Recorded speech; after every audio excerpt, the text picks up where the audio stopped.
top of my head right now, but there's been a lot of research looking at exposure to lead.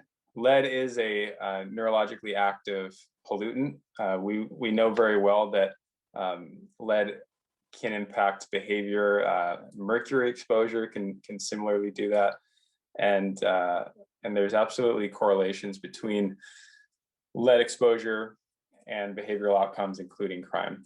There's also a lot of confounding in that, because we also know that exposure to lead happens to follow along socioeconomic gradients. So we just published a study a couple months ago looking at lead soil concentrations, or rather soil lead concentrations in the city of Santa Ana, in the county where I live.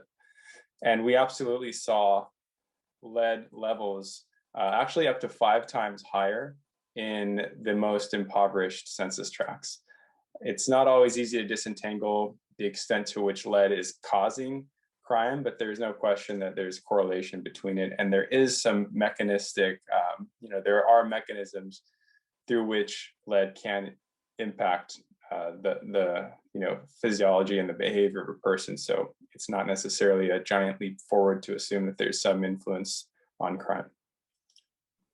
So maybe not necessarily a direct cause, but maybe a factor in decreasing crime? And maybe a direct cause. So that's, still, and I don't claim to be on the frontier of this actual area of research, but my understanding is that this is not a settled question, and there actually may be a causative role there. It's hard to prove things like that, but again, lead is neurologically active. Other elements similarly affect the nervous system. So we certainly can't rule out that lead is potentially directly causing some of the behavioral outcomes that lead to increased crime. And beyond that, there is also just a dramatic correlation due to a variety of reasons.